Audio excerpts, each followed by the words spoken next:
in early days in our training, I don't say this so much anymore because it created some resistance.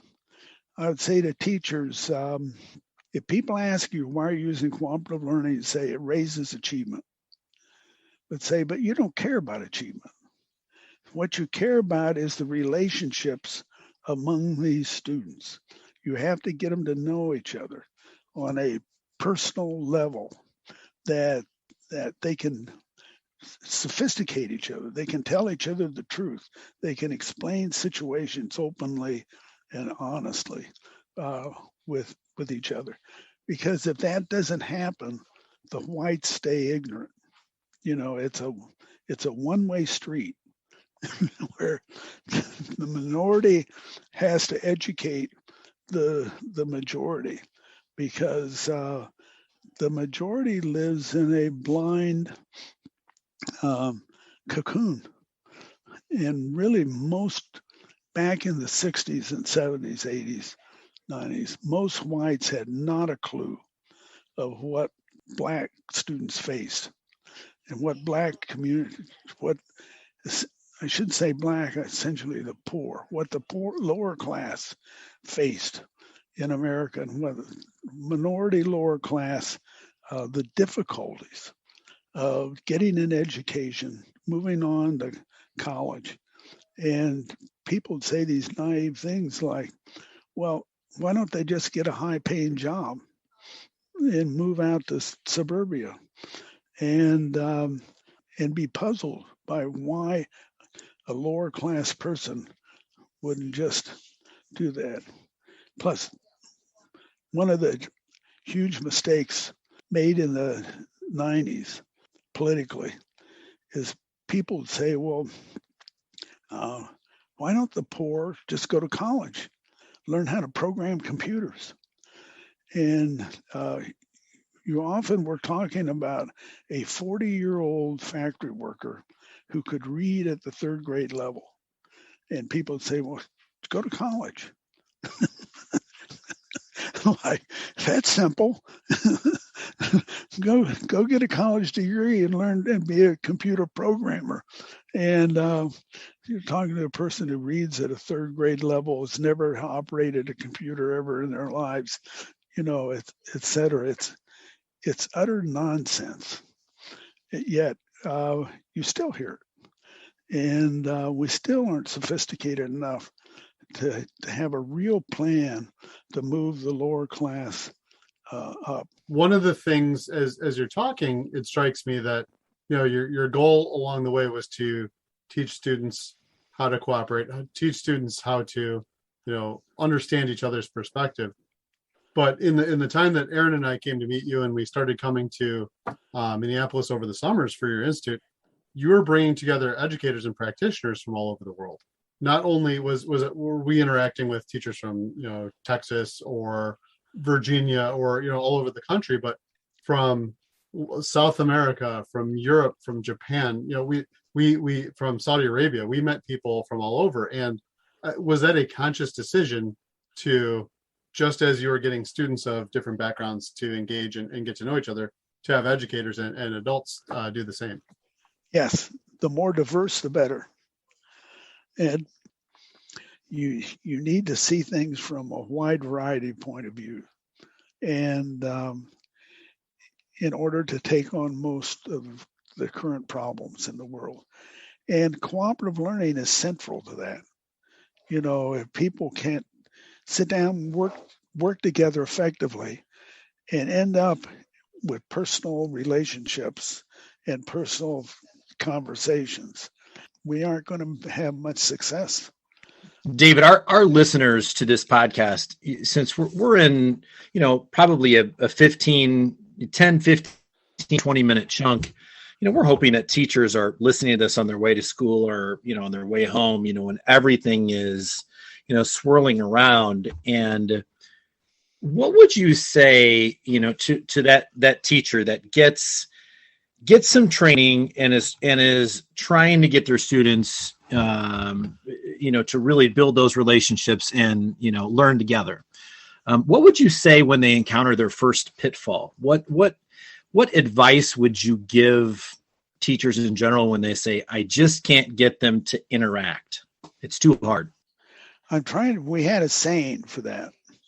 And I'm trying to remember it.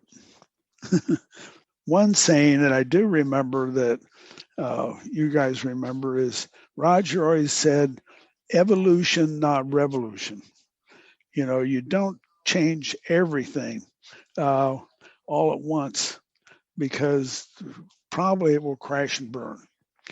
You do things gradually. You get more and more cooperation evolving from the instructional activities, in the classroom. Secondly, you don't expect success immediately. In fact, you expect failure, so that when you put kids in a group, and there's always 70s when we started the big spread throughout all these districts that Roger had contact with. People would say, I don't want to work in a group. I want to work by myself. And as a teacher would say, what do we say back to that? And we had a variety of strategies. One that I liked best is say, this is for ninth grade English class. Say you put students in groups of 4. The student says, I don't want to work in a group. I want to work alone. Say, okay, you sit over there and work by yourself. Now, here's the next assignment is 40 spelling words. And in a group of 4, each of you takes 10. You learn, or vocabulary words. Each of you takes 10. You learn your words, then you teach it to the other 3 members of your group. You sitting alone, you learn all 40. And that putting the assignments like that, where it became very, very clear, it's much easier to be part of a group than it is to be by yourself. Almost everyone within a couple of weeks would say, I want to be part of a group, and say, you don't have to force it.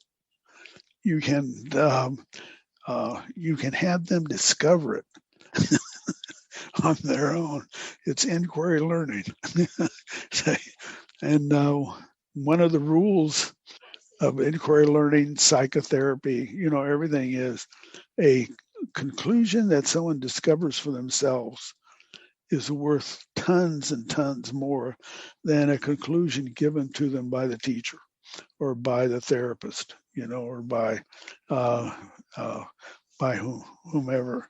And so you just use a little imagination you would expect some people to say, I want to do it by myself.